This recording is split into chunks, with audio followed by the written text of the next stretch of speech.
Me enamoré de mi hijo Pablo, antes de enamorarme de cualquier otro hombre en este mundo, y fue a causa de ese amor ciego, esa devoción que me hacía respirar solo para verlo sonreír, que terminé dejando que una víbora entrara en mi casa, en mi vida, y casi destruyera todo lo que construí con el sudor de mi alma.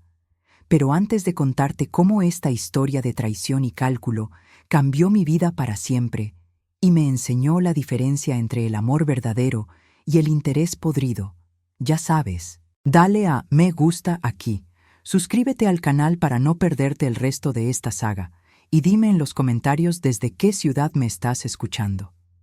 Me encanta leer sus mensajes. Es lo único que me hace sentir que todo este dolor ha servido para algo. ¿Sabes? Yo soy María. Hoy soy esta mujer que ves aquí, con arrugas que no esconden la dureza de la vida, pero con un brillo en los ojos que tuve que luchar mucho por mantener. Tengo 62 años, y la mayor parte de ellos los pasé con las manos sumergidas en lejía. Empecé a trabajar muy pronto, limpiando casas, limpiando oficinas. Mi padre murió cuando yo era niña, y mi madre, pobrecita, era débil de nervios, así que la responsabilidad de poner comida en la mesa cayó pronto sobre mis hombros. No tuve tiempo para soñar con bailes o la universidad. Mi sueño era un ladrillo, un mortero, un techo solo mío. Me casé con José, que era un hombre bueno, sencillo, trabajador como yo. Él era albañil, no era rico, ni tenía muchos estudios, pero tenía las manos fuertes y un corazón honesto. Cuando Pablo nació, el mundo tuvo sentido por primera vez. Era menudo, regordete, con ese olor a bebé que parece talco y leche materna, y juré que él nunca pasaría por las humillaciones que yo pasé. Vivíamos con apuros, alquilando una habitación que olía a moho y donde el sol solo entraba de refilón. Mi mayor proyecto, mi mayor objetivo de vida, era tener nuestra casa. No necesitaba ser un palacio, pero sí necesitaba ser nuestra. Y fue lo hicimos ladrillo a ladrillo. José trabajaba en obras ajenas durante el día, y por la noche recogía el material sobrante y venía a levantar nuestra casita en el terreno que conseguimos comprar a las afueras de la ciudad. Yo volvía del trabajo, limpiaba esa tierra rojiza que se me pegaba a la suela de los zapatos y ayudaba a cargar cubos. Me dolía la espalda tanto que a veces lloraba en la ducha, pero cuando miraba esos cimientos, veía el futuro de Fabio. Sentía el dulce aroma del cemento fresco. Era el olor de la esperanza. Cuando José se fue, de repente, por un infarto fulminante, Fabio solo tenía 18 años. Sentí que el mundo se abría bajo mis pies. La casa estaba pagada, gracias a Dios, pero me quedé sola en el mundo, con la responsabilidad de pagar las cuentas y costearle la universidad a Fabio. Apreté los dientes. Empecé a tomar 3, 4 trabajos de limpieza al día. Mis manos se volvieron ásperas, con la piel agrietada por el jabón, y el olor a lejía se convirtió en mi perfume. Pero yo estaba feliz, porque Fabio progresaba. Era muy listo. Se graduó en Administración de Empresas. Consiguió un buen empleo y, cuando cumplió 26 años, me presentó a Cristina. Ah, Cristina. Cuando apareció, parecía haber llegado de otro planeta. Era hermosa, tengo que admitirlo. Cabello color miel, largo, siempre muy bien peinada, uñas impecables. Ella no tenía las manos callosas como las mías. Las suyas eran suaves, siempre luciendo un anillo brillante. Era hija de un empresario de mediana envergadura, acostumbrada a la comodidad. Y, para mí, aquello era la prueba de que Fabio había triunfado en la vida. Se iba a casar con una muchacha de buena familia, que le daría la vida que yo nunca pude ofrecerle. Hice todo por Cristina. Mi casa, esa que construí con tanto sacrificio, de repente me pareció pequeña y vieja para la esposa de mi hijo. Ahorré todo lo que pude para reformar su habitación, para que tuvieran un baño privado. Quería que ella se sintiera a gusto. Yo cocinaba para ella, le preparaba sus platos favoritos. A ella no le gustaba mucho cocinar, decía que no se le daba bien. Yo pensaba que era normal. Las chicas de hoy no son como lo éramos nosotras. Pero, ¿sabe? El corazón de madre siente. Desde el principio había algo en Cristina que me molestaba. Era una mirada, una ligera impaciencia que intentaba disimular con sonrisas forzadas. Era educada. Siempre me llamaba suegra, pero nunca había calidez. Y tenía una forma de mirar la casa, no como un hogar, sino como una propiedad. Siempre hablaba de ¿qué haremos con este patio? O cuando nosotros podamos cambiar los muebles. Hablaba en plural, pero el nosotros siempre me excluía a mí. Fabio estaba enamorado, ciego. Si yo intentaba comentar cualquier cosa, él se ponía a la defensiva. Mamá, está siendo quisquillosa. Ella es de otro entorno, es normal que quiera mejorar las cosas. Y yo, para no discutir con mi único hijo, tragaba saliva y sonreía. Se casaron y vinieron a vivir con nosotros, porque según Cristina, ahorraríamos para nuestro propio piso más rápido. Fue en ese momento que la casa, que siempre fue mi refugio, empezó a asfixiarme. El olor de la casa cambió. Ya no era el olor a café recién hecho y a limpieza que yo mantenía. Era el olor del perfume fuerte y caro de Cristina, mezclado con una sensación de desorden que dejaba por donde pasaba. Me sentía una extraña en mi propio hogar. Pasaba el día trabajando, y cuando llegaba, los platos estaban en el fregadero, la comida estaba pedida por aplicación, y Cristina estaba tumbada en el sofá usando el móvil. Esa rutina duró casi 3 años. 3 años desviviéndome, dejándome la piel y viendo a mi hijo cada vez más distante, cada vez más bajo su influencia. Yo me preguntaba, ¿soy tan mala? ¿Seré solo una vieja que estorba la felicidad de los dos? Fue un martes, en pleno apogeo del verano. El calor era sofocante, de esos que se meten por los poros y no te dejan respirar. Yo tenía una limpieza a fondo en una oficina, en el centro de la ciudad, pero empecé a sentir un fuerte pinchazo en la sien. Ese dolor de cabeza que anuncia una migraña violenta. Llamé a mi patrona y pedí salir más temprano. Estaba agotada, física y mentalmente. Solo quería el silencio de mi habitación, el olor a lavanda en mi almohada. El autobús estaba abarrotado, sofocante. El olor a sudor y gasoil me revolvía el estómago. Bajé en mi parada, cojeando un poco, sintiendo cómo el asfalto caliente quemaba la suela de mi zapato, incluso a través de la goma. Caminé lentamente hasta la casa, sintiendo cómo el sol me freía la nuca. La casa estaba extrañamente silenciosa. Por lo general, Fabio aún no había llegado, pero esperaba oír algún ruido de la televisión o el sonido del aire acondicionado que Cristina insistía en dejar encendido todo el día, aunque yo le pidiera ahorrar. Giré la llave en la cerradura. El clic resonó en el silencio de la tarde. El recibidor estaba oscuro. Me quité los zapatos, sintiendo el alivio del suelo frío de cerámica bajo mis pies hinchados. Estaba a punto de subir las escaleras cuando oí su voz. No era una voz normal. Era un susurro, pero cargado de una intensidad fría. Estaba en la habitación, hablando por teléfono. Me detuve en el escalón, sintiendo cómo el dolor de cabeza se intensificaba, latiendo en mi frente. Dudé. No quería interrumpir, pero tampoco quería hacer ruido. Me apoyé en la pared, buscando un soporte. La puerta de la habitación estaba solo entornada, y entonces el sonido, filtrado por la madera, se hizo más claro. Oí su risa, una risa corta, seca. No, Rosilén, él no lo ha visto aún. Claro que no, pero ya hablé con el agente inmobiliario. Es cuestión de tiempo. Ella está vieja, ¿sabes? Cansada, y, sinceramente, solo estorba. Todo mi cuerpo se congeló, a pesar del calor infernal. De la calle. El sudor que goteaba por mi sien se detuvo de repente. Contuve la respiración. ¿Estorbo? ¿Yo, que lavaba su ropa, que mantenía la casa en orden? Me acerqué 2 pasos, poniendo la oreja contra la madera de la puerta, sintiendo la textura áspera de la pintura vieja rozando mi oído. El corazón empezó a latir tan fuerte que parecía que iba a desgarrarme el pecho. Sí, Rocío, ya sé que Javier es muy susceptible, pero lo entenderá. Es nuestro futuro, y la casa está a su nombre, pero no va a durar mucho, ¿verdad? Es solo cuestión de paciencia. Cuando ella muera, la casa será nuestra. Y entonces, sí, podremos vender esta porquería y comprar un piso de verdad. El mundo se derrumbó sobre mí.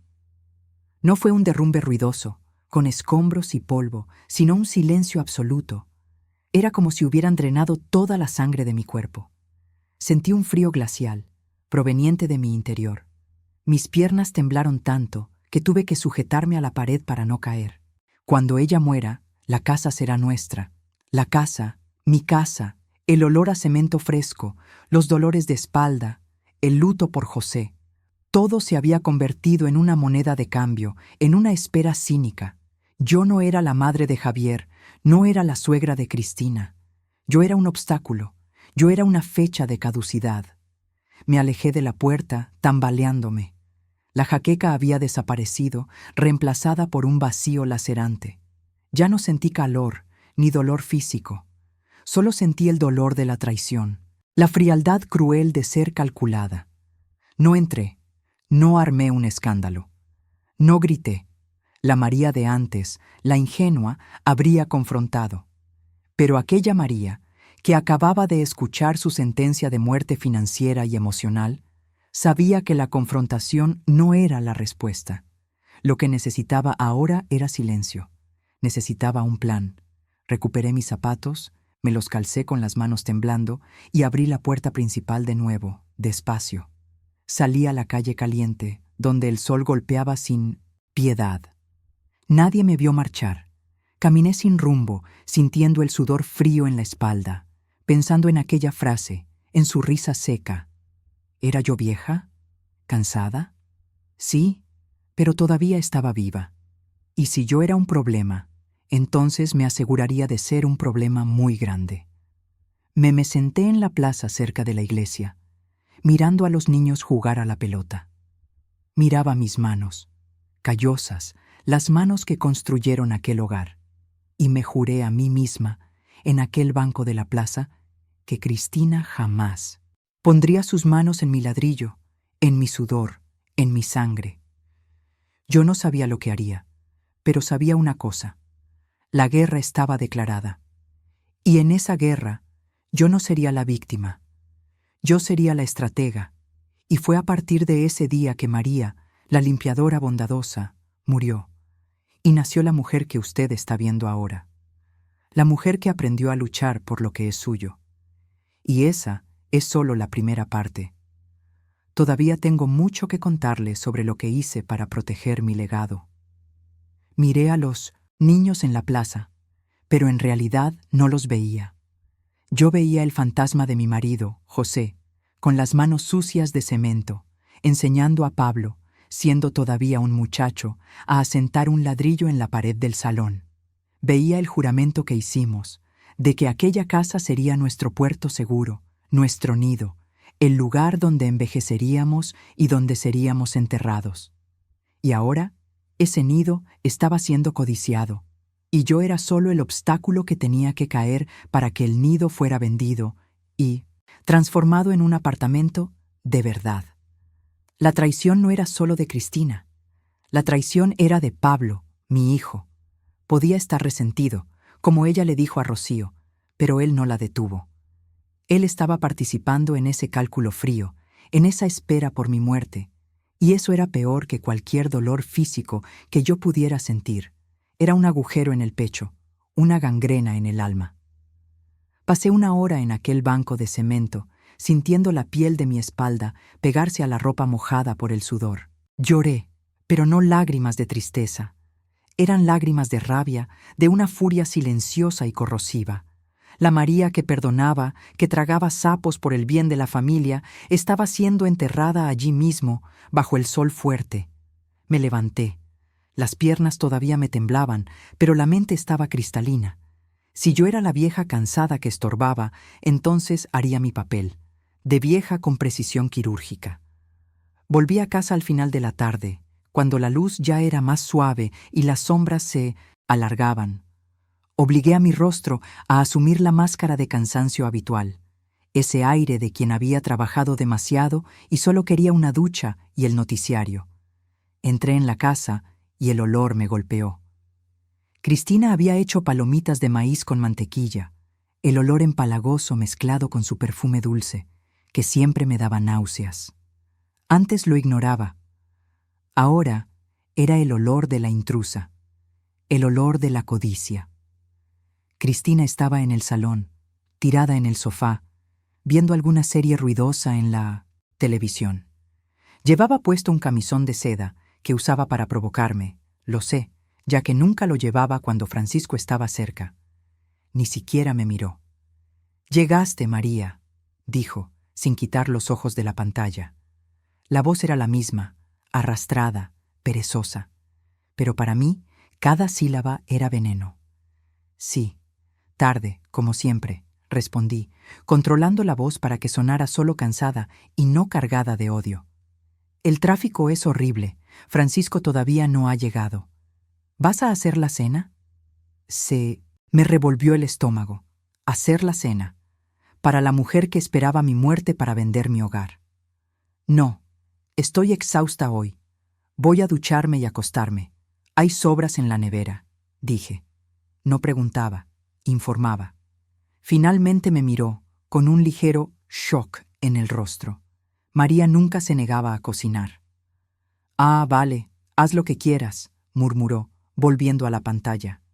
Ella interpretó mi cansancio como debilidad, que era exactamente lo que yo quería. «Bien hecho, María, sé la vieja cansada». Subí las escaleras, sintiendo el peso de cada peldaño. Entré en mi dormitorio, el santuario que compartí con José durante 30 años. Cerré la puerta y me apoyé en ella, dejando que el aire saliera de mis pulmones en un suspiro largo y doloroso. El plan tenía que ser perfecto. No podía cometer errores.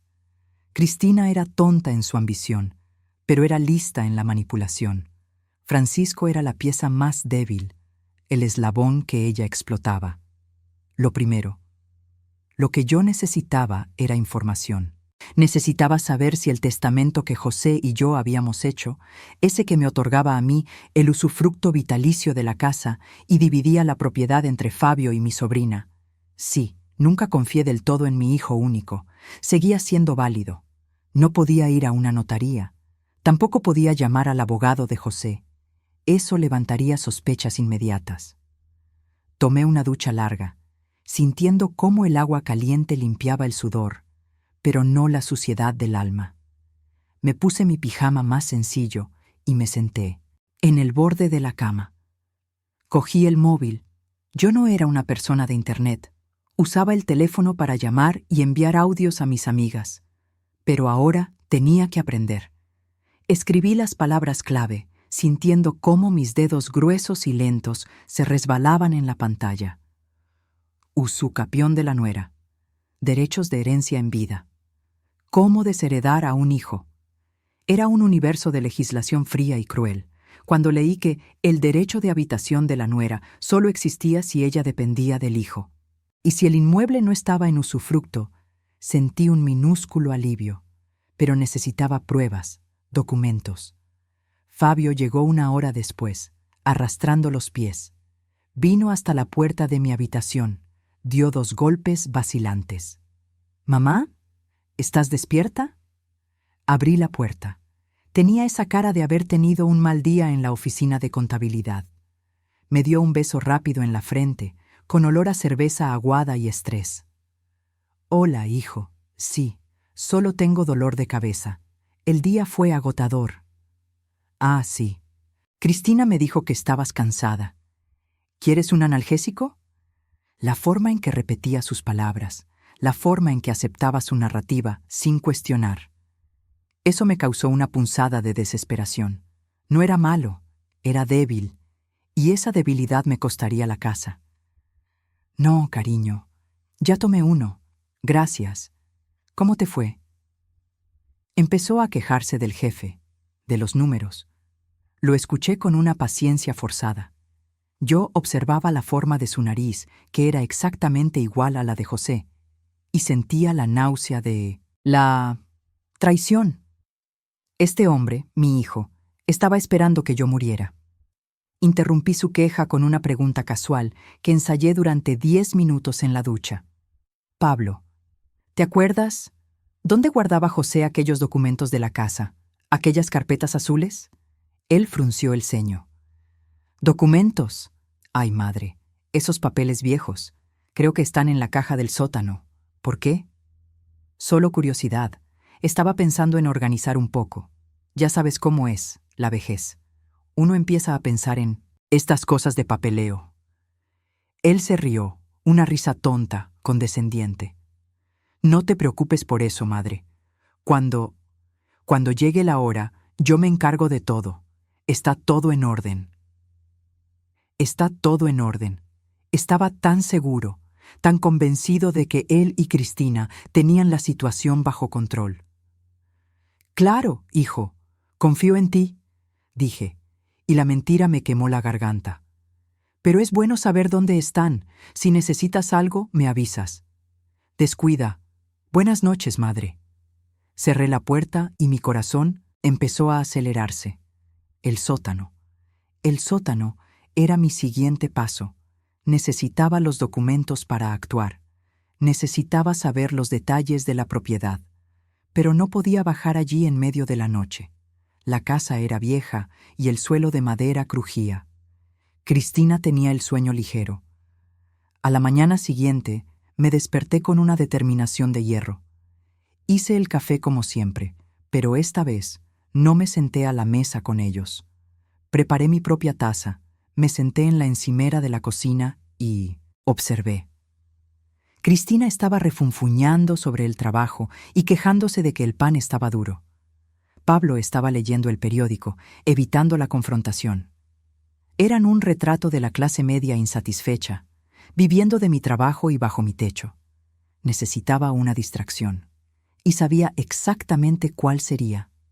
Cristina, Pablo. Empecé, la voz un poco más alta de lo normal. Necesito un favor. Levantaron la cabeza, sorprendidos. María nunca pedía favores. Tengo que ir al centro de la ciudad. Necesito ir al médico y arreglar unas cosas del banco. Está lejos y el autobús es apretado. ¿Podrías llevarme, Fabio?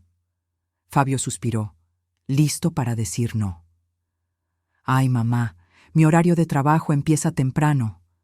Cristina, sin embargo, intervino con una repentina sonrisa de falsa dulzura. No, Fabio, no seas así. Tu madre necesita ayuda. Yo la llevo. No entro a trabajar hasta las 10 hoy, María. Yo te llevo. Su sonrisa era un triunfo. Creía que estaba siendo generosa, poniéndome en deuda con ella. Creía que llevarme al centro me cansaría y me dejaría más cerca del ataúd. Creía que me tenía en la palma de su mano. Estupendo. Muchísimas gracias, Cristina. Eres un ángel, dije, y casi vomité el cumplido.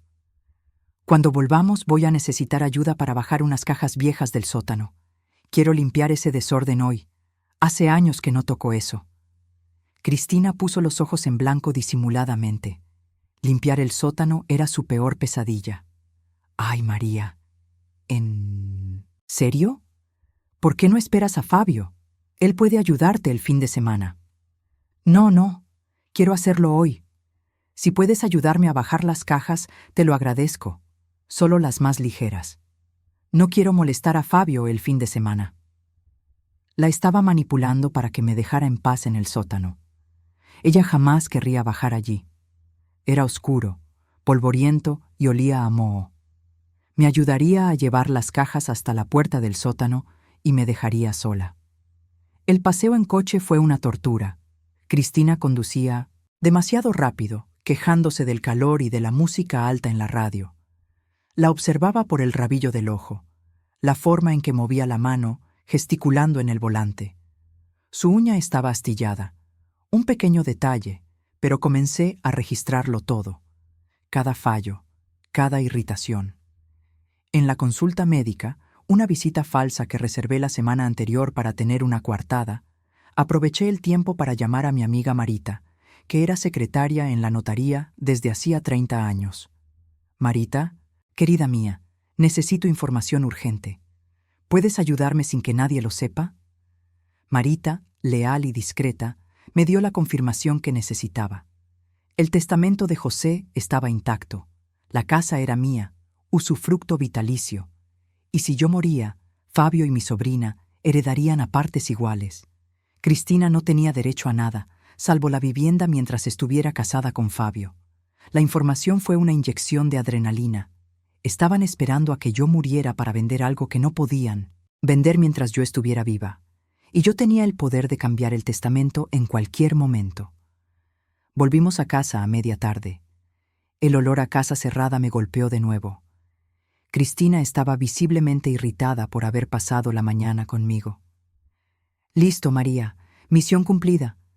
Ahora discúlpame, pero tengo que trabajar. Claro, querida. Solo ayúdame con las cajas del sótano, por favor. Será rápido. Ella suspiró, pero no podía negarse ahora. Me siguió hasta la puerta del sótano, que estaba en el área de servicio. La llave de la puerta del sótano era pesada y fría. La giré. El olor a tierra húmeda y naftalina subió de inmediato, una fragancia a cosa antigua y olvidada. Yo no entro ahí, declaró Cristina cruzándose de brazos. Es asqueroso. Está bien, dije. Yo tomo las más pesadas. Tú solo vigila para que no me resbale. Bajé la escalera de madera, sintiendo el aire pesado y frío envolver mi cuerpo. La luz tenue de la bombilla colgante apenas iluminaba el montón de cajas polvorientas. Yo no estaba buscando cajas ligeras, estaba buscando la caja azul. Mientras Cristina refunfuñaba arriba sobre el polvo, yo revolvía el pasado. Cajas de Navidad, fotos antiguas, ropa de bebé de Fabio. Y allí, en el rincón más oscuro, debajo de una manta vieja, estaba la carpeta azul. La abrí con las manos temblorosas. Título de propiedad, testamento, planos de la casa, todo en orden. No podía llevarme la carpeta entera. Ella lo notaría. Tomé el documento. Más importante, la escritura que certificaba mi usufructo vitalicio. Lo doblé con cuidado y lo escondí en la cintura de mi pantalón, apretado contra mi piel. Cogí un fajo de facturas viejas y las tiré encima de una caja de herramientas. «Aquí tienes, Cristina. Estas ya no las quiero. Tíralas a la basura», grité. Ella cogió la caja, aliviada, y subió las escaleras. Salí del sótano, sintiendo el papel áspero de la escritura contra mi vientre. Tenía la prueba. Tenía mi escudo. Esa noche me acosté. El cuerpo estaba molido, pero la mente hirviendo. Ya no era la vieja ingenua. Era la guardiana de mi hogar. Miré al techo y sentí el peso de la casa sobre mí, no como una carga, sino como una responsabilidad. Fabio y Cristina habían declarado la guerra. Y yo, María, acababa de encontrar mi primera arma. El juego había empezado, y me aseguraría de que no ganaran. Haría lo que fuera necesario para que, cuando muriera, la casa no fuera suya. Haría que se arrepintieran de haberme subestimado. El dolor de la traición seguía ahí, pero ahora estaba mezclado con la frialdad del cálculo. Ya no tenía un hijo, tenía un adversario, y me encargaría de ser la adversaria más astuta que él y Cristina jamás encontrarían. Dormí mal. Para ser sincera, no dormí. Me acosté, pero la María que se fue a la cama esa noche no era la misma que se despertaría. La escritura, doblada y áspera, todavía estaba allí en la pretina de mi pantalón, apretando mi piel como un vendaje sucio. No me la quité. Era mi recordatorio físico, el peso de la traición. El silencio de la casa era ensordecedor. Recordaba a José roncando bajito, ese sonido que me irritaba y me calmaba al mismo tiempo. Ahora solo había el aire acondicionado silbando y el sonido distante de la televisión de Fabio y Cristina en su habitación, un ruido seco e indiferente. Me di la vuelta en la cama, sintiendo cómo el suave colchón se hundía. El dolor de la pérdida me golpeó de repente, no el dolor de la viudez, sino el dolor de la maternidad robada. Fue allí, en esa oscura y familiar habitación, donde llegaron las primeras lágrimas. No fueron sollozos histéricos ni gritos de rabia. Fue un llanto silencioso y viscoso que resbaló por los rabillos de mis ojos hasta las sienes, mojando la almohada. Lágrimas cálidas y pesadas que parecían cargar todo el peso de los 50 y tantos años que yo había dedicado a esa familia. Lloré por el niño que fue Fabio, por el chiquillo que me traía flores marchitas del jardín de la escuela. Lloré por el hombre que pudo haber sido, y lloré por la ingenuidad que había perdido para siempre. Cada lágrima era un adiós a una parte de mí que creía en el amor incondicional de un hijo.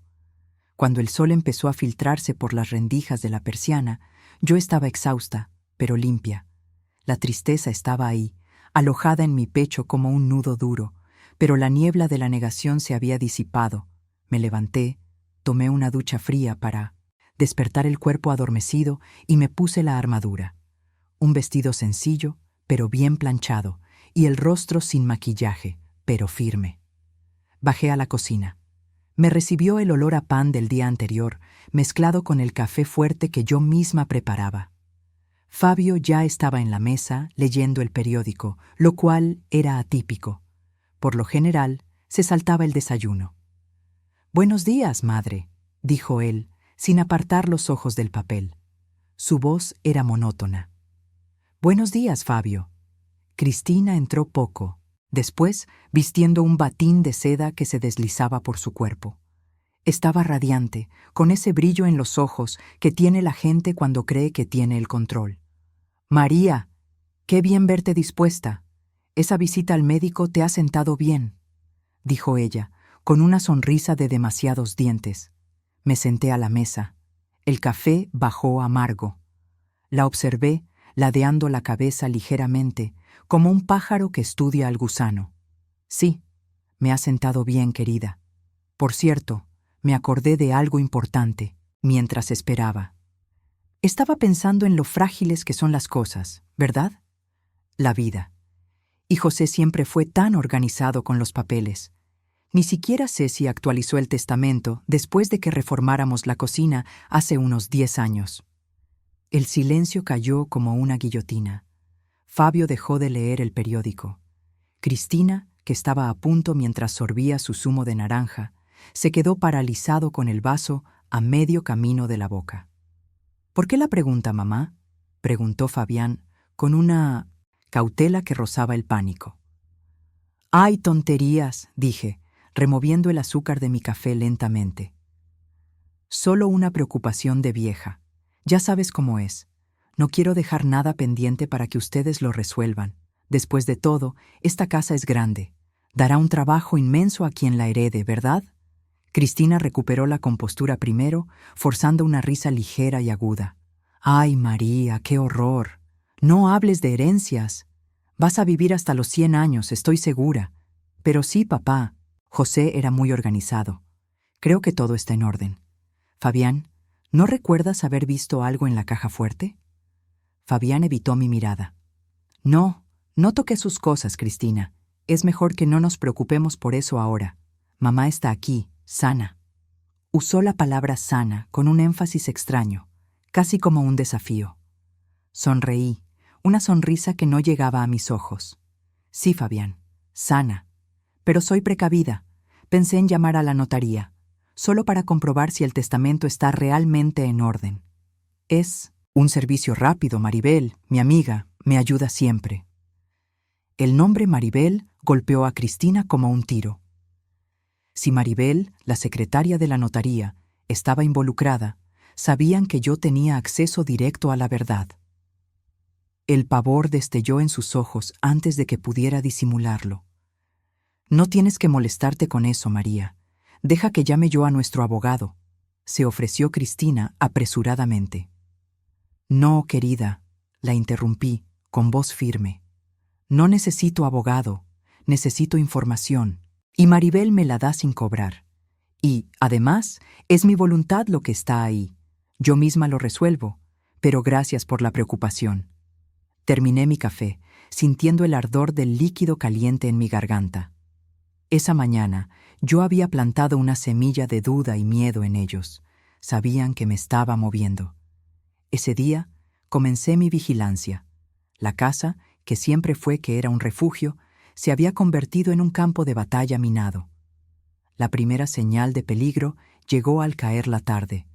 Yo estaba en la sala de costura, fingiendo remendar un vestido viejo, pero en verdad estaba atenta, escuchando. Fabio y Cristina estaban en el despacho de José, que se encontraba en la planta baja. La puerta estaba cerrada, pero el aislamiento acústico de aquella casa antigua era terrible. Escuché a Cristina, con la voz baja, pero aguda por la frustración. «No está ahí, Fabio. Te juro que lo vi aquí anteayer. ¿Estás seguro de que tu madre no lo tomó?» Fabio respondió, su voz cargada de impaciencia. «Por supuesto que no, Cristina. Ella ni siquiera pisa este despacho. Le tiene pánico a los papeles. Debe estar en alguna de esas cajas del sótano, donde dice que estuvo ayer». El corazón comenzó a latirme con fuerza, un tambor descontrolado en mi pecho. Estaban buscando la escritura. Habían notado la ausencia del documento. Contuve la respiración y me concentré. Si estaban buscando, era porque estaban seguros de que ese documento específico era crucial para garantizar mi posesión vitalicia. Y yo lo tenía, escondido ahora bajo el doble fondo de una caja de pañuelos en mi armario. Me incorporé lentamente, sintiendo el leve dolor en la rodilla. Mi intuición, que antes era apenas un susurro, ahora me gritaba al oído: «Están desesperados». Necesitaba actuar deprisa, antes de que se dieran cuenta de que yo no solo estaba buscando el papeleo, sino ocultándolo. Lo primero era sacar a Rosalía de la ecuación. Rosalía, mi sobrina, la hija de mi difunta hermana. Era una joven maravillosa y estudiosa que vivía en el campo, pero que, según el testamento actual, heredaría la mitad de la casa junto con Fabio. Si la mantenía en el juego, Fabio tendría que repartir la venta no solo conmigo, sino también con ella, lo que haría que la liquidación de la propiedad fuera casi imposible. Pero yo no quería que Rosalía fuera solo un peón. Quería que ella fuera la verdadera heredera, la guardiana. Tenía que asegurarme de que Fabio se quedara sin nada, no por venganza ciega, sino porque él se había mostrado indigno del legado de su padre. Tomé el teléfono y llamé a Rosalia.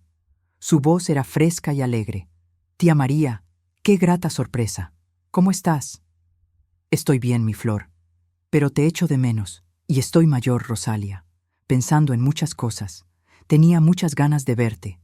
¿Podrías venir a pasar unos días conmigo? Podemos ir al centro comercial, cotillear. Y tengo unos papeles de familia que necesito ordenar, y tú eres tan buena con la organización». Usé el cebo de papeles de familia y organización, sabiendo que era metódica. «Claro, tía, puedo ir el próximo fin de semana. Solo dime qué necesitas». «Perfecto, mi cielo. Y, Rosalia, no comentes con Fabio o Cristina que vas a venir, ¿de acuerdo? Quiero darles una sorpresa». Ella accedió, ingenua y dulce. Mientras hablaba con ella, sentí el olor del perfume de Cristina invadir la sala. Estaba parada en la puerta, observándome, con los brazos cruzados. Colgué el teléfono con una sonrisa inocente. ¿Quién era María? Ah, era Rosalia. Llamó para saber cómo estaba. Cosas de familia, ¿sabes? Está tan mayor. Cristina frunció el ceño ligeramente. «Qué bien. Pero María, sobre esos papeles, estaba pensando. Para ayudarte, voy a pasar toda la mañana de mañana en el sótano. Yo te lo organizo todo. Será un favor». Sentí un escalofrío recorrer mi espalda. No estaba siendo servicial, estaba siendo invasiva. Iba a registrar cada rincón en busca de la escritura. Y si no la encontraba, sospecharía que yo la tenía. «Ay, no, querida», dije con tono de cansancio. «Te lo agradezco, pero el sótano está muy sucio. Bajé ayer y me dio una crisis de alergia horrible. No quiero que cojas ese polvo. Le pediré a José, el jardinero, que lo haga por mí la próxima semana. Es mejor. ¿Por qué no usas tu tiempo para adelantar tu trabajo? El rostro de Cristina se endureció. Estaba acostumbrada a conseguir lo que quería con encanto. Conmigo, el encanto estaba fracasando miserablemente. Está bien, María, si insistes, pero si necesitas algo, estoy aquí. Ella se dio la vuelta y se fue, pero yo sabía que no se estaba rindiendo. Esa noche no pude relajarme. Empecé a notar la tensión física que el miedo y la desconfianza habían depositado en mi cuerpo. Mi mandíbula estaba apretada, mis hombros duros como piedras.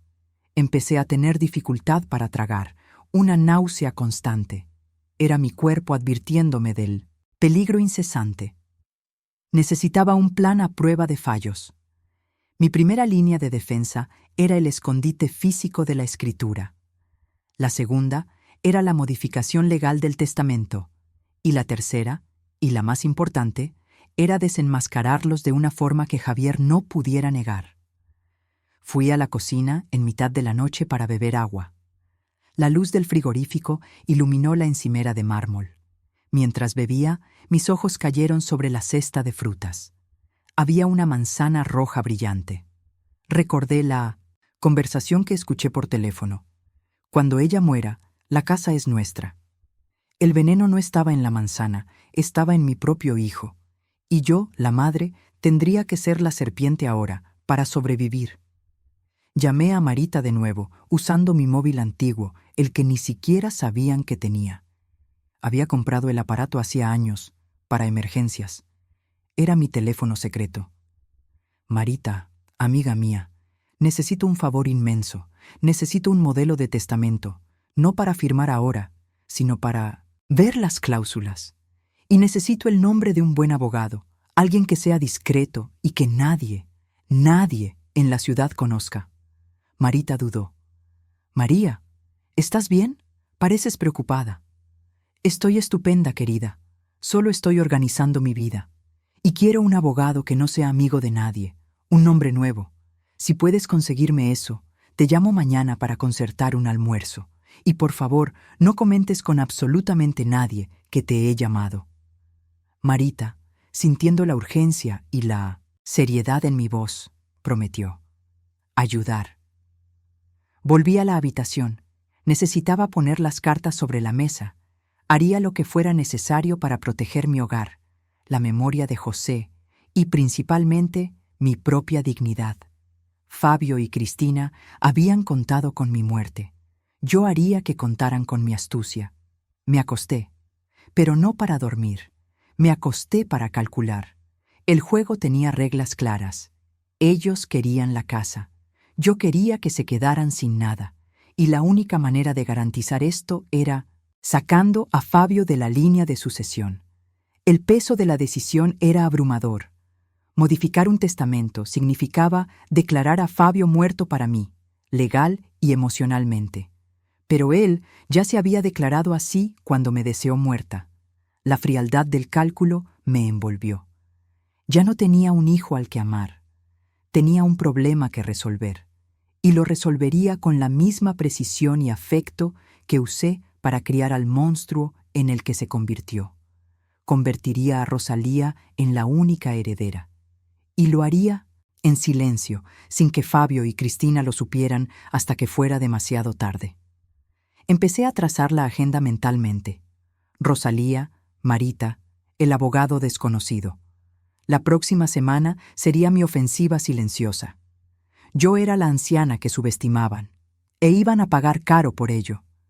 El olor a moho del sótano todavía estaba en mis fosas nasales, pero ahora, mezclado con olor a pólvora. Estaba lista para la guerra. La ofensiva silenciosa comenzó el martes. Inventé una cita rutinaria con la cardióloga, lo cual era creíble, ya que la edad cobra su precio.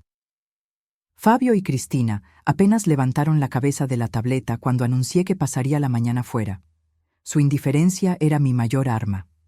Me veían como un mueble antiguo que estaba allí, ocupando espacio, pero que no se movía. Marita fue impecable.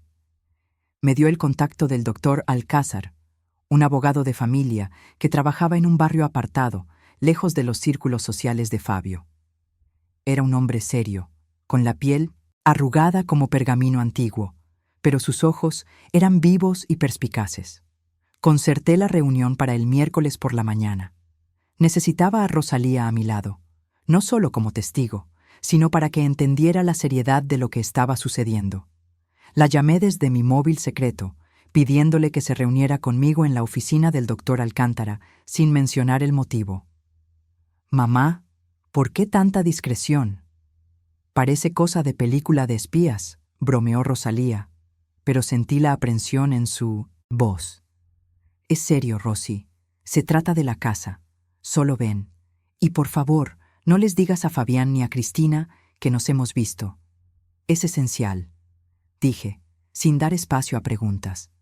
Rosalía siempre respetaba mi tono de mando cuando lo usaba de verdad. La noche anterior a la reunión, mientras ellos dormían, llevé a cabo mi misión más dolorosa. Necesitaba los documentos de José, los que probaban que la casa era un bien particular, adquirido antes de nuestro matrimonio. Estaban guardados en la caja fuerte de pared, detrás de un cuadro en la biblioteca. El olor de la biblioteca era a cera para muebles y polvo fino. Desbloqueé la caja fuerte, un ritual que no hacía desde la muerte de José. El clic del cierre, en la oscuridad, sonó como un disparo. Tomé la carpeta gruesa de cuero, con el corazón latiendo al ritmo de mi respiración contenida. Abrí la carpeta a la luz tenue de la lámpara. Encontré lo que buscaba, la escritura original y el testamento antiguo, que dividía todo por igual entre Fabián y Rosalía. Tomé la escritura y la puse en mi bolso. Pero, antes de cerrar la carpeta, mis ojos se posaron en un sobre de color pardo que no recordaba haber visto. Estaba arrugado y sellado con cinta adhesiva. La curiosidad, o quizás la necesidad de más dolor para justificar mi actitud fría, me obligó a abrirlo.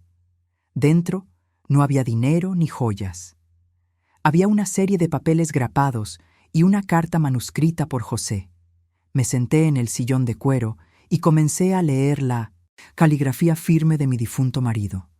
Cada palabra era una estaca, en mi pecho. «Mi querida María», comenzaba la carta, «si estás leyendo esto, es porque no pude resolver este asunto en vida. Intenté protegerte de ello. Siento que debo confesarte algo que me quita el sueño». Sentí que el aire se enrarecía. La carta continuaba, detallando una deuda.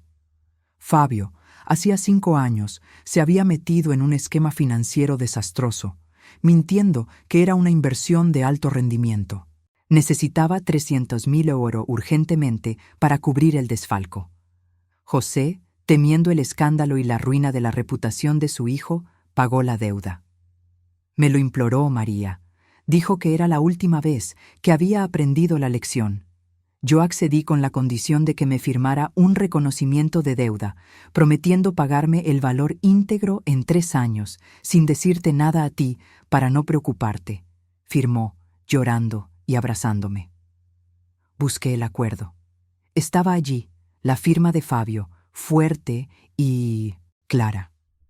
Pero lo que vino después en la carta de José me hizo soltar un gemido mudo que solo mi cuerpo escuchó. «Lo que me mata no es el dinero, María, es la frialdad. Un mes después de que yo le salvara el pellejo, vino a pedirme más dinero, esta vez para comprar ese coche deportivo que Cristina quería. Yo me negué. Aquel día me dijo algo que me congeló el alma. Él dijo: «Padre, si ella no fuera tan apegada a los bienes materiales, quizás podríamos vivir mejor, pero no importa.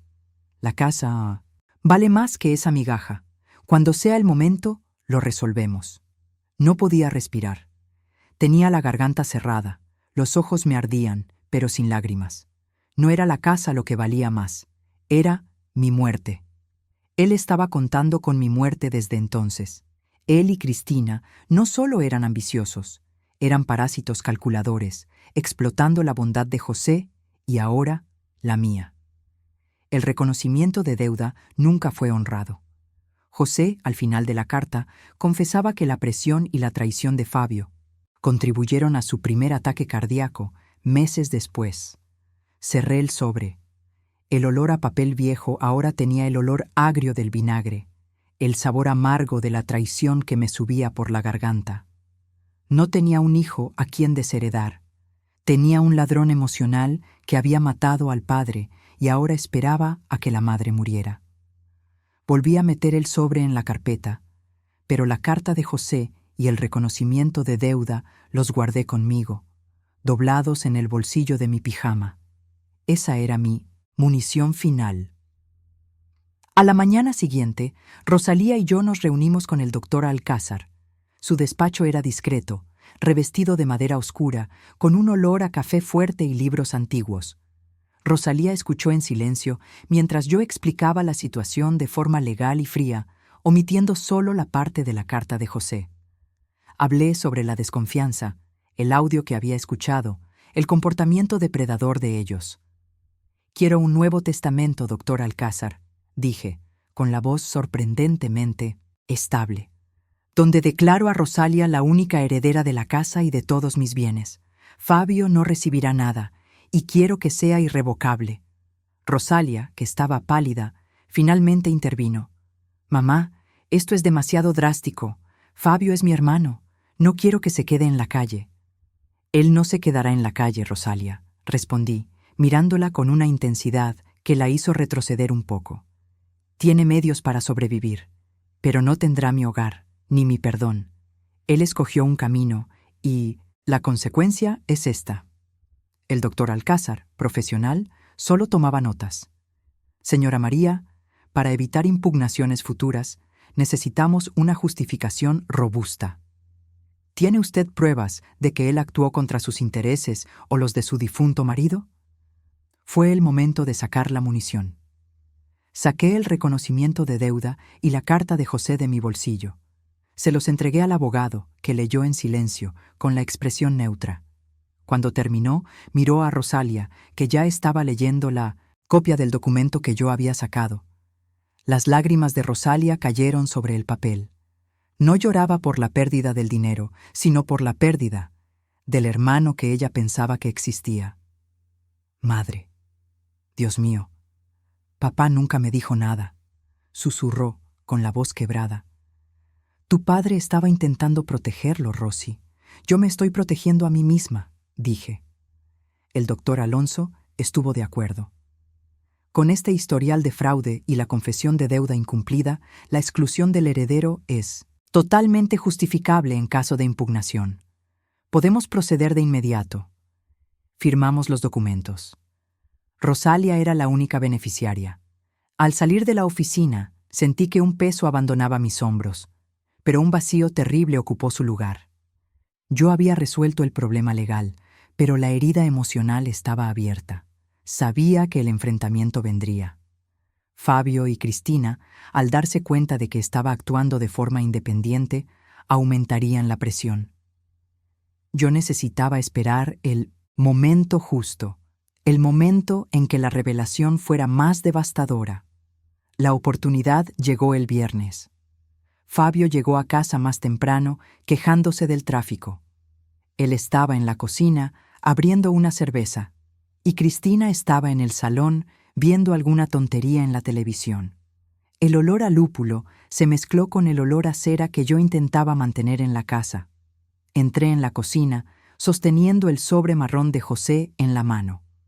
La adrenalina me proporcionó una fría claridad. Mi cuerpo estaba tenso, la mandíbula trabada otra vez, pero la boca estaba seca, lista para decir verdades duras.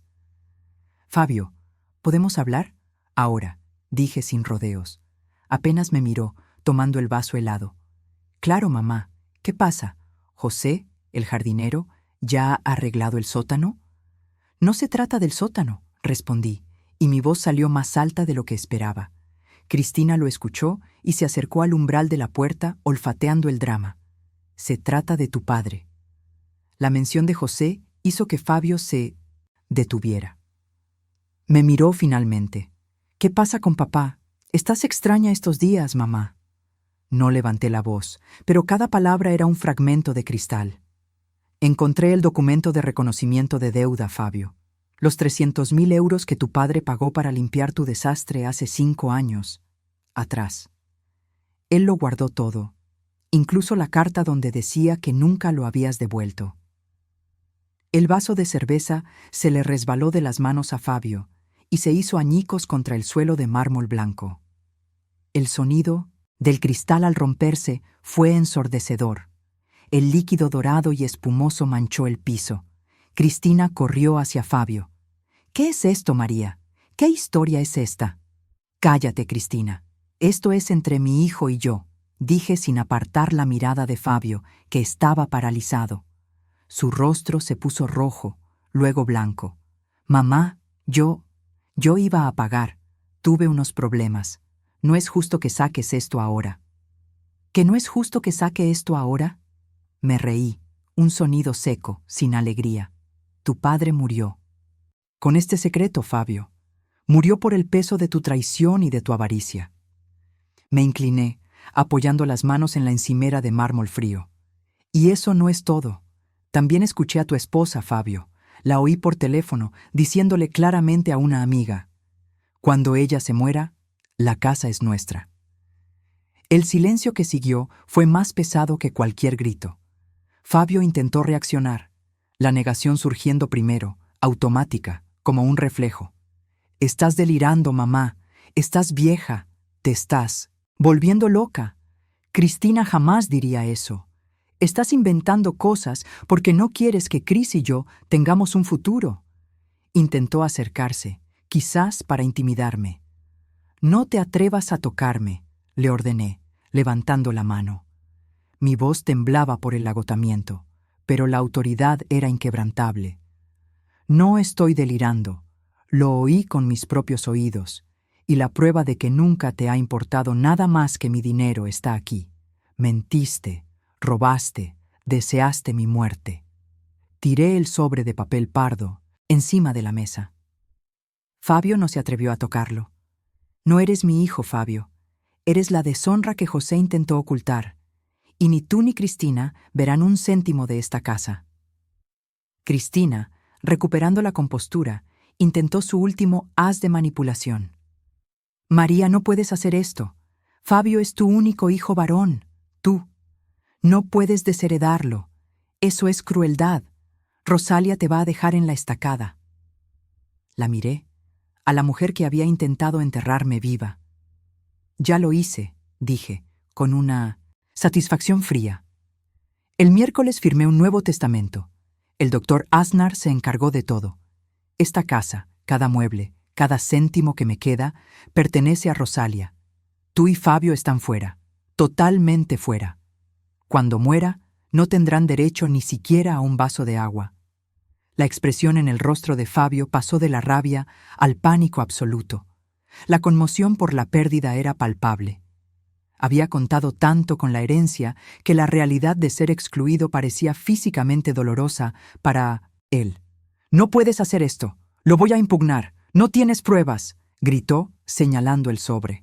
«Sí las tengo, Fabio. Y el doctor Aznar tiene aún más. Tienes 48 horas para irte de esta casa. Te quiero a ti y a tu esposa fuera de aquí. Si no te vas, presentaré una orden de alejamiento y te denunciaré por estafa basándome en estos documentos».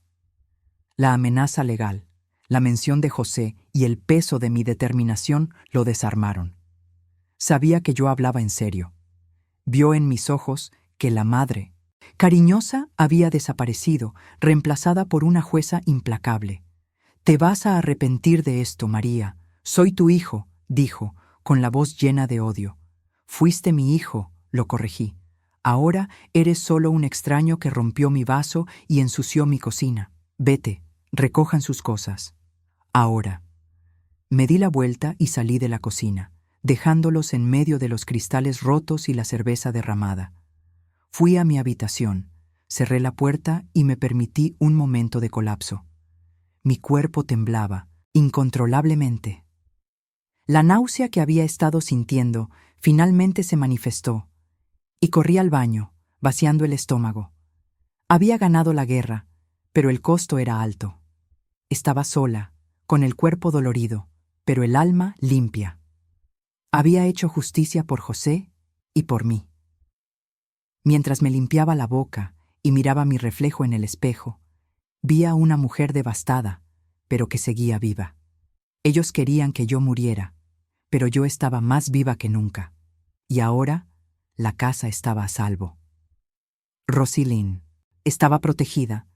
Llamé a Rosilyn inmediatamente, con la voz todavía ronca. «Rosy, te necesito. Fabio y Cristina se van de la casa, para siempre». Podía oír su respiración al otro lado de la línea. «Mamá, ¿qué has hecho?» «Hice lo que era necesario. Finalmente los expulsé. ¿Vienes a ayudarme? No quiero estar sola cuando se marchen». «Estoy en camino», prometió ella. Me senté en la cama, exhausta. El olor a cerveza y la fragancia del odio todavía flotaban en el aire. Yo había cortado el tumor. El dolor sería intenso, pero la curación, finalmente, comenzaría.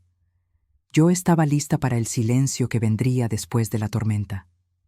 Y estaba lista para contarle a Rosilyn toda la verdad sobre su padre. La parte más difícil de mi vida acababa de empezar. Me senté en la cama, exhausta. El olor a cerveza y la fragancia del odio todavía flotaban en el aire. Yo había cortado el tumor. El dolor sería intenso, pero la curación finalmente comenzaría. Yo estaba lista para el silencio que vendría después de la tormenta, y estaba lista para contarle a Rosilyn toda la verdad sobre su padre. La parte más difícil de mi vida acababa de empezar. El teléfono sonó, sacándome del torpor. Era Rosilyn, preguntando si podía pasar. Apenas podía respirar. La garganta estaba seca, el cuerpo pesado. Cuando entró en la habitación, no dijo nada sobre el desorden de abajo. Simplemente me vio, encogida en el borde de la cama, y corrió a abrazarme. El abrazo de Rosy siempre tuvo un efecto inmediato en mí. Ella olía a lavanda y a vida. Me aferré a su camisa, la tela suave contra mi rostro caliente, y dejé que las lágrimas que había contenido frente a Fabio y Cristina fluyeran libremente. No eran lágrimas de derrota, sino de un alivio tóxico. «Mamá, estás helada», murmuró, ayudándome a tumbarme y cubriéndome con la colcha de retazos que la abuela había hecho. Yo intenté hablar, pero solo salió un sollozo. «Están abajo, recogiendo sus cosas. Les di 48 horas. Pero no puedo. No puedo respirar el mismo aire que ellos». Rosilyn, con la calma que a mí me faltaba, asintió. «No te preocupes. Yo me encargo de esto. Tú quédate aquí». Ella bajó y oí el murmullo de su voz en la planta baja, firme, sin histeria. Rosilyn era como José. Cuando la situación lo exigía, se convertía en una roca. Yo podía oír las voces amortiguadas de Fabio y Cristina, su irritación, el tono de víctima que siempre adoptaban. Pero la voz de mi hija no cedía. No estaba confrontando, estaba ejecutando. Después de unos 20 minutos que parecieron una eternidad, oí el arrastrar de maletas sobre el suelo de madera y el golpe seco de la puerta principal al cerrarse, no con la fuerza de un huracán, sino con la resignación de quien ha perdido. El silencio que siguió no era solo la ausencia de sonido, era la ausencia de maldad, era la liberación. Me levanté de la cama, con el cuerpo todavía adolorido, y bajé las escaleras. Rosilyn estaba en la cocina, barriendo los fragmentos de vidrio.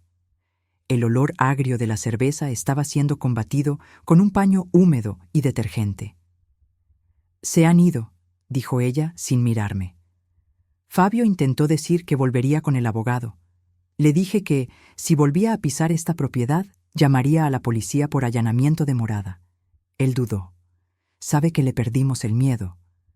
Me apoyé en el marco de la puerta, observándola. Ella era mi fuerza, mi redención. «Gracias, Rosy», susurré. «No me las des, madre. Yo solo hice lo que debiste haber hecho hace años». Ella me miró y sus ojos estaban llenos de tristeza. «Pero ahora dime, no sobre lo que hicieron, Eso ya lo sé. Dime lo que tú vas a hacer. Estás destrozada. No puedes vivir aquí, sola, con la memoria de todo esto. Rosilene había captado la esencia de mi dolor. Miré hacia la cocina, hacia la encimera donde José y yo solíamos tomar café, hacia el lugar donde Fabio se había convertido en un monstruo. El odio se había impregnado en las paredes. Podía sentir el frío de la traición incluso con el sol entrando por la ventana. Tienes razón, admití, sintiendo un peso gigantesco salir de mis espaldas. No puedo quedarme aquí. Esta casa ya no es mi hogar. Es una tumba de malos recuerdos. Es la prueba de que fallé en proteger lo que José me dejó. Me acerqué a la mesa, limpiando el último rastro de líquido. Vamos a vender, declaré. La decisión fue rápida, firme e inesperadamente revigorante. Vamos a venderlo todo. Y nos vamos a mudar. ¿A dónde? No lo sé. Pero lejos de aquí. Necesito un nuevo comienzo, Rosy. Y tú vendrás conmigo. Ella soltó la escoba y volvió a abrazarme. Lo que sea necesario, mamá. Lo que sea necesario. Nos sentamos a la mesa, ahora limpia, y Rosilene preparó un café fuerte. El aroma reconfortante del café recién hecho llenó el espacio, expulsando el hedor de la desgracia. Fue en ese momento de quietud, con la taza caliente entre las manos, cuando supe que era hora de despojarme de la última capa de secreto. Rosy, empecé con la voz baja pero firme. Necesito contarte sobre tu padre, sobre José y sobre Fabio. Respiré hondo, sintiendo el peso de décadas de historia en mi garganta. Cuando tu padre y yo nos casamos, él ya tenía una vida. Era un hombre bueno, pero muy reservado. Teníamos la vida que tú veías: trabajo, casa, comodidad. Pero había una sombra que se llamaba Fabio. Rosilene me miraba, atenta, sin interrumpir. Fabio no es hijo de José. No, biológicamente.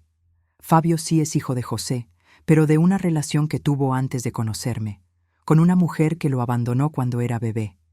José lo crió solo durante un tiempo, pero cuando nos conocimos, Fabio tenía unos 3 años y su madre había regresado, exigiendo dinero a cambio de no llevarse al niño. José, siempre honrado, no quería que su hijo, aun si adoptivo de corazón, fuera arrojado de un lado a otro. Pero también tenía miedo. Miedo de que yo no quisiera haberme casado con él si hubiera sabido todo. Hice una pausa, con la garganta anudada por la emoción. Yo era joven, Rosy.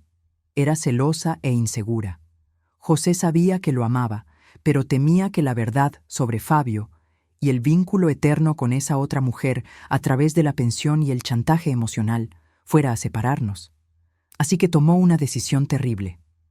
Me dijo que Fabio era hijo de un matrimonio anterior que había terminado en tragedia. Nunca mencionó a la madre biológica viva ni el turbio esquema del iuru, dinero. Cuando José murió, Rosy, el dinero que dejó, ese dinero que Fabio y Cristina tanto codiciaban, no era solo nuestro patrimonio, era la reserva que José mantenía para silenciar a la madre de Fabio. Era el dinero del chantaje. Y Fabio lo sabía. Creció escuchando que era el hijo del secreto y que tenía un derecho mayor sobre el dinero que tú, que eras la hija legítima de nuestro matrimonio. Rosilene estaba pálida. Entonces, José mintió toda su vida para proteger el secreto. Sí. Y yo, por amor ciego y por conveniencia, acepté su versión. Amé a Fabio, Rosy, lo amé como si fuera mío. Pero él siempre supo que había un agujero, una mentira en el centro de nuestra familia. Cuando empezó a robar, cuando empezó a despreciarme, fue su manera de decir: conozco el secreto y voy a destruir lo que ustedes construyeron sobre él. Arrojé el sobre de Manila sobre la mesa, el mismo sobre que había sellado el destino de Fabio. Estos documentos lo prueban todo, Rosy. Los pagos, los acuerdos de confidencialidad que José hizo. Fabio y Cristina no estaban solo robando mi pensión de jubilación. estaban tratando de liquidar el fondo del chantaje, y, con él, la memoria de tu padre. Y fue por eso, hija mía, que no dudé en desheredarlo. No fue solo por el dinero, fue para honrar a tu padre, que, a pesar de sus errores, intentó protegernos. Rosilén tomó el sobre, pero no lo abrió. Simplemente lo sostuvo, como si estuviera hecho de cenizas. Ellos querían la casa porque creían que era el premio de consolación por ser los guardianes del secreto de José, continué. Pero ellos se olvidaron de que esta casa también era mía. Era mi esfuerzo, mi vida, y ellos desearon mi muerte para conseguir algo que nunca les perteneció por derecho, solo por manipulación. Rosilene finalmente me miró, y en sus ojos no había ira por el secreto de José, sino una profunda comprensión de la complejidad del amor y la traición. «Mamá», dijo, ella, con la voz embargada, «pasaste años cargando esto sola. El peso de la mentira de José, el dolor de Fabio, la maldad de Cristina. Tienes que perdonarte por haber intentado mantener a la familia unida bajo esas condiciones». Y allí, en ese momento, bajo la luz de la mañana que entraba por la ventana, sentí que la sanación realmente había comenzado. Rosilene, la heredera de mi lealtad y de mi amor incondicional, estaba allí. Ella no me juzgaba. «Me he perdonado, Rosy», dije, sonriendo por primera vez en días, una sonrisa cansada, pero genuina. Me perdoné por haber sido ingenua.